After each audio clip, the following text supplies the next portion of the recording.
السلام عليكم ورحمة الله وبركاته. أهلا بيكم في قناة أسرار المطبخ المصري. النهاردة إن شاء الله هنعمل الإكلير بالعجينة وكل تريكاته، وكمان إزاي تفنشيه وإزاي تطلعيه بالجمال ده كله، وإزاي تطلعيه كمان أحلى من بتاع المحلات. وهقول لك العجينة هتطلع معاكي 10/10، مش هتعمل معاكي، مش هتعجن ولا هتعمل أي حاجة خالص معاكي ولا هتفشل.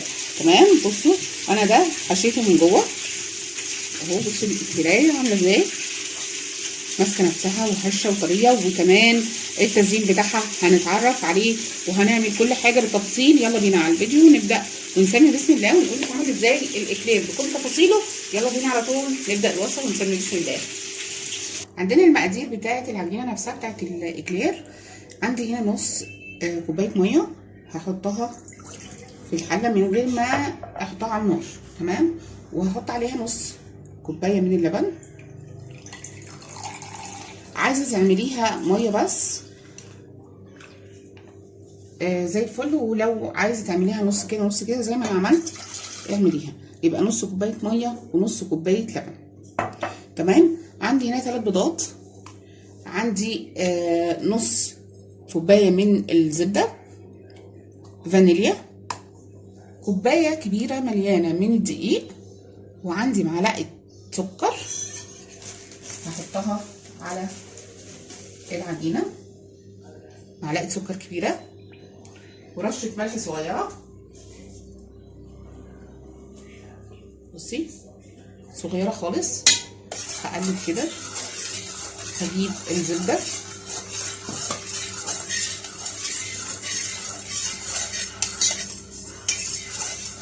هدوب السكر مع اللبن والميه قبل ما ارفعهم على النار خالص. بعد كده هجيب الزبده هقطعها بس كده ايه عشان تسيح معايا بسرعه.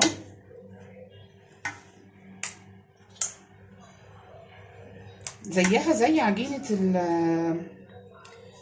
عجينه بلح الشام، بس دي مختلفه فيها زبده، التانيه فيها زيت.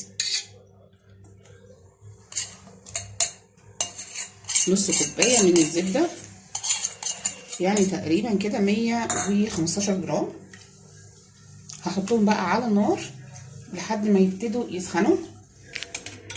حطينا كده الزبده واللبن والميه والسكر والملح على النار لحد ما تدوب بس الزبده، مش هخليها تغلي، انا بس عايزه ادوب الزبده. اول ما بتبتدي تسخن خلاص بحط الدقيق على طول عشان انا مش عايزاها تغلي والمقدار بتاعها ينقص. كده ابتدت تغلي معايا المكونات السائله.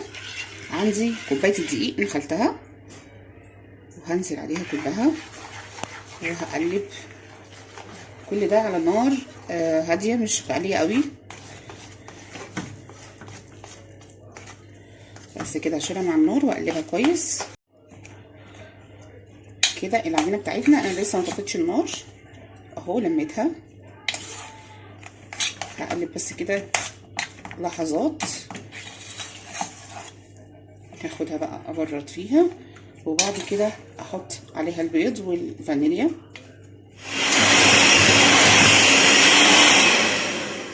كده بردت فيها بالمضرب عشان تبرد بسرعه. هحط بقى ايه، عندي البيض، بيضه 3 بيضات، واحده واحده. وهاخد عندي هنا الفانيليا، هاخد على كل بيضه رشه فانيليا عشان ما تبقاش زفره اهو. كل بيضه هحط لها رشه فانيليا، وهضرب بالمضرب.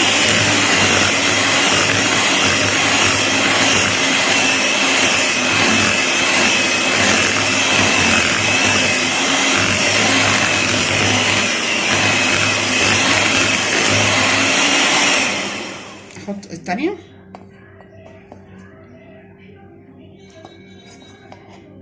واحط عليها رشة فانيليا وهضرب لحد ما تبتدي.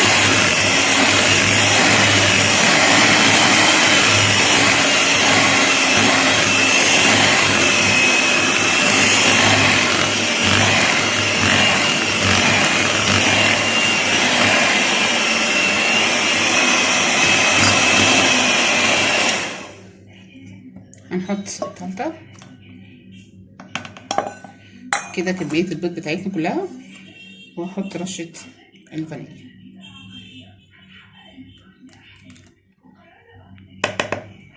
كده بقى. هلمها على بعضها كده. حطينا العجينة بتاعتنا. بصوا ما شاء الله ماشية ناعمة جدا، ولا جامدة ولا طرية قوي. ده الصاج بتاع الفرن. حطيت دهنته بشوية من السمنة، اي مادة دهنية، وحطيت عليه ورق خبز.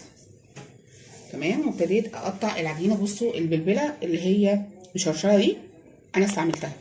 تمام. ولو مش عندك اي بلبلة عايزة تشكلي بيها مفيش اي مشكلة. لازم هتتركي مسافات، سيبي مسافات بينها وبين التانية، وحاولي الصوابع شبه بعض كده. بعد ما شكلنا العجينه كلها عندي بقى بصوا طبق فيه ميه. هعمل بس صباعي كده، والزوايد اللي ورا دي هرجعها كده، هساوي الشكل بتاعها. تمام.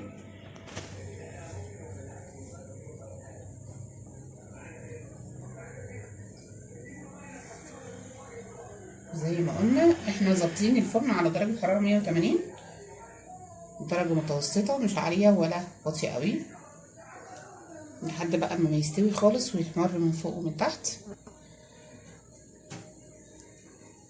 هنعمل بقى كريمه الحشو بتاعتنا. ده عباره عن كوبايه ونص من اللبن متلج. بصوا لازم يكون فيه تلج. تمام. عندي نص كوبايه من السكر، سكر خشن اي نوع سكر عندك. هضربهم كويس لحد ما يدوب السكر معانا.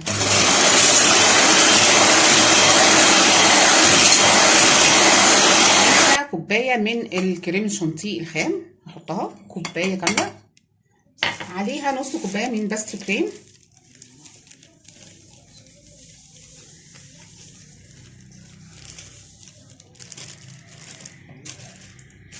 تمام اهو باستري كريم على الكريم شانتيه. كريم شانتيه خام عشان احنا حطينا السكر. ادوبهم بس كده الاول. هفتح المضرب وهضرب مع بعض، بس لو عايزه لبن هحط لها. تمام. القوام بتاعها هوريهولك لما اخلص. كده القوام اللي انا عايزاه. بصوا الكريمه مش سايله ولا جامده قوي. تمام. عندي كيس الحلواني، عندك الحشو عندك، ما عندكيش اعملي زي كده. بصوا دي الكورنيه بتاع قولي معايا اللي هي الكنافه. الكنافه الكورنيه. ياسمين بتغششني ياسمين. تمام. فهنحط فيها الكريمه وهنحشي، لان انا فتحت الاكلير من جوه كده. انا بصوا خرمت الاكلير بتاعي باي حاجه عندك، اي خلة سنان اي حاجه. وهحط كده القمع بتاعنا اهو، وهضغط لحد ما تتملي هي جوه، واحس ان هي اتملت كده. هنحشي كل الاكلير بتاعنا بنفس المنظر اهو. بصوا لحد كده حشيت الاكلير، في منه اتحشى من جوه، وفي كمان فتحت الاكلير سندوتش زي ما انتم شايفين كده. وابتديت اعمل في شوكولاته. وكده الشكل النهائي بتاعنا بتاع الاكلير. بصوا بقى بعد ما ادينا له الشوكولاته، عندي السكر اللي هو المدهب، رشيت كده رشه خفيفه بس من فوقيه. واي تزيين انت عايزاه حطيه، مش اي يعني لو ما عندكيش اي تزيين كمان ما تحطيش. الشوكولاته تكفي جامد، لان الشوكولاته عليها لمعه بسبب الزبده اللي احنا حطيناها فيها. ويا رب يكون اعجبكم الفيديو بتاع النهارده. بصوا الجمال عامل ازاي، حاجه كده بسم الله ما شاء الله. العجينه وكمان الحشو دي اللي احنا حشيناها من جوه. بصوا اتحشت من جوه. تمام. يا رب يكون نال اعجابكم الفيديو بتاع النهارده، وصلنا الفيديوهات احلى واحلى ان شاء الله. واترككم في رعايه الله. بس ما تنسوش لايك وشير للفيديو، وننزل وفعل الجرس عشان يوصلكم كل جديد من عندي. والسلام عليكم ورحمه الله وبركاته.